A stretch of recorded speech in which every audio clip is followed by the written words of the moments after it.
Alright guys, we're 2 videos away from finishing up with Becket Cook. We're getting to the worst part of the interview. The next video is going to be bad. So, let's get at it.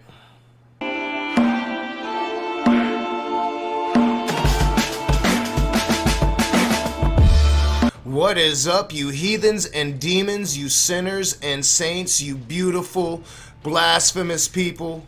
Welcome back to A Raging Atheist. I'm your boy Nakasuchi, and today we're looking at Becket Cook, his atrocious interview. We're gonna start finishing up this series. We got this video, we got one more coming out later, and then we're done with Becket Cook, and I'm pretty happy about that.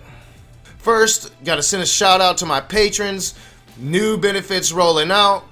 You guys are gonna really enjoy Patreon, I hope, and hopefully we can start to incorporate you guys into using some Discord and having direct communication with me. But that's all rolling out. So if you'd like to become a patron, link is in the description below. Alright, so if you haven't seen the past videos, Becket Cook was a gay man who claims he found Christianity, and now he's going on a crusade against being gay and being a Christian and feeding into this Christian narrative that being gay is a sin, being gay is something that you should not do, you will go to hell, and let's continue with this bullshit. We are back with Becket Cook, author of A Change of Affection, a gay man's incredible story of redemption. And we realize many of you have someone in your life who may be gay, and there's a lot of confusion in the church today surrounding this issue. So we're going to ask Becket a few questions. Okay. You know, there really isn't any confusion over this issue. You know, it's a well-established fact that people are going to love who they love, that they can't really help it, that it's just who they are, you know, and there's no confusion over this issue. Outside that churches put confusion over this issue because a 2,000-year-old book says some fucking things. That's the only confusion. The confusion stemmed by a 2,000-year-old book that sadly a majority of Americans place too much faith in. So Becket, someone, a friend, family member comes out and says, I am gay. And let's say you're a Christian. How do you recommend Christians, family members, etc., respond in that moment?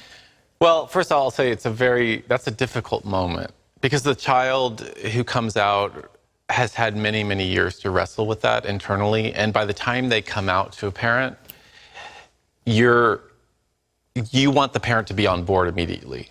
All right, so I would agree. I would think that that's probably the case, that if you come out to your parents, you want your parents to be on board. You want that love and that support that a parent should give them unconditionally. You are probably hoping for a very positive, joyous reaction. You know, physical confirmations like hugs, maybe a kiss, maybe words saying, it's okay, you are who you are and I still love you and there was nothing wrong with it and hopefully you didn't even struggle with coming to tell me. I'm sure that that's part of the reaction that most gay people are hoping for when they're coming out to their parents.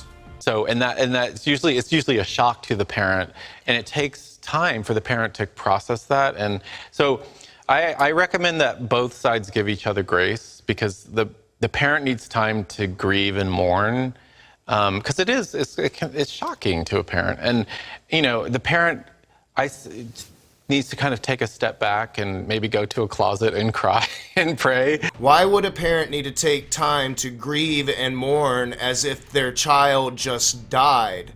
Why should they retreat to a closet to pray and cry? Because they've been told by a book, they've been told by this supposed perfect God that it's the ultimate sin, that it's one of the worst things that you can do. It's sodomy. It's a sin. I mean, I've had people like Matt Powell tell me, if you'd sleep with a man, you'd sleep with anything, implying that you would sleep with children. Because people have been told these horrible things and they had these awful reactions to something that's natural, something that's always been around. People are gonna love who they love. They're human beings and they have every right to do so without you judging them to hell. And the child needs to give their parents grace too. But I think in that moment, the best thing for a parent to do is to, and I know it's hard, but to just lovingly walk through that whole thing with the child and not react in a, really negative way, but just because my parents were, when I came out to my parents, they were very, very loving about it. They didn't fly off the handle. They didn't kick me out of the house. They were loving. And a child, when they come out, a gay child remembers that moment like nothing else. Forever. You know, I'm happy for you. I'm happy that your parents had that reaction. I would hope that most parents would. Unfortunately, too many Christian parents don't. Too many Islamic parents don't. It's a fundamental flaw in Abrahamics that you're so quickly able to other those you should love the most, just simply because they are not like you or they don't adhere to what your 2,000-year-old ancient text says they should be.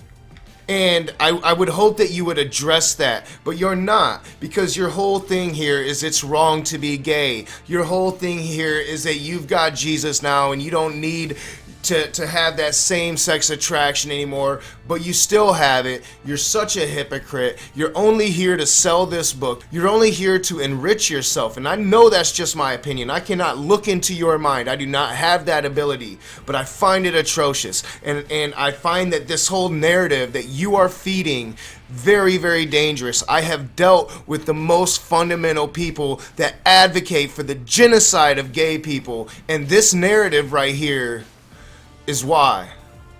Forever.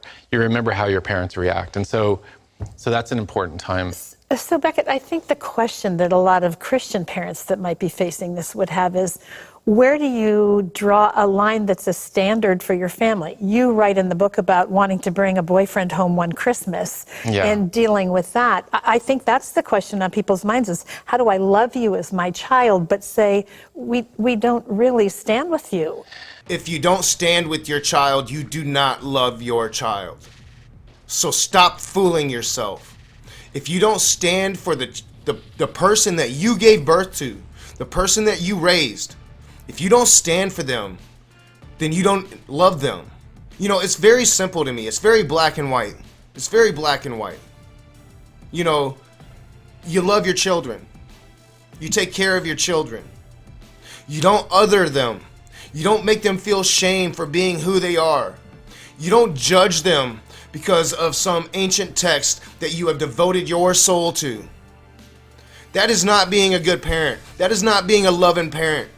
But there's a problem here, isn't it? Because your God demands that. Your God demands your devotion and your love above everything else, even your own children. I know that's such a difficult question, and I think, parents have to stand by their convictions and also be loving at the same time to their child. But to draw that line is such a difficult thing because you don't want to break that relationship with the child. So that's kind of a thing you need to go to prayer with, to Jesus, because you have to pray about those things. So, and that's the problem too, isn't it? Instead of thinking about these very serious issues, thinking about how you might be flawed as a parent in your reaction to your child coming out to you, your advice here isn't to critically think about it, critically look at yourself. It isn't to be a good parent.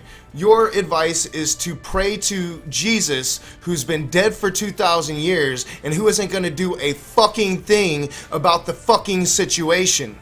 Like, do I attend this thing, or do I allow this boyfriend to come or not, or do I go? That's difficult. And if I don't, how do I say no without my child feeling rejected? Right. By my standard. And that's the thing is you don't want that to cut off a relationship. Right. You know, it kind of sounds like old girl here has had some personal experiences and is trying to justify maybe her bad parenting, because it sounds like she's asking for herself. It sounds like she's like, I'm gonna ask the gay man how I can be rude to my gay child and not hurt their feelings. Well, let me fucking tell you something. If you would have let your straight child bring over their boyfriend or girlfriend in whatever Christian context, purity context you might do so, then why wouldn't you let your gay child do so, outside of the fact that that ancient text says you should probably commit genocide against them? But I don't know, I just wondering if y'all picked up on that too. It's almost like she's asking for herself here, which makes me dislike her even more. Because that's the thing, is my family and my parents, and especially my sister-in-law, they never judged me, and they never condemned me. They kept that door wide open for me, for all those years. It was kind of like the prodigal son, the father in that story. It's like the door's always open. Right. And when the son comes home, he runs to him. And it's like, that's important to keep that channel open to the child and not just like cut that off, because cutting it off is not going to help. It's not going to help that child come to Christ. So even though he goes about it shitty, like his advice is generally good advice. He's telling Christian parents not to just shun their children. So I have to give him credit for that. I'm going to end this video on a positive note, because the next video is going to be a fucking rage video. But I want to give him credit for that, because ultimately he is telling parents not to shun your children. He's also trying to fit that Christian narrative and try to walk a very fine line. He talked about it, but I want to give him credit for at least telling Christians not to shun their gay children. As always, I'm your boy Nakasuchi. This is A Raging Atheist. If you like my videos, hit the thumbs up, subscribe, share me on your social media, comment in the comment section below. Hit that bell so you're notified every single time I make a new video or every single time I have a new live stream. I'll see you soon.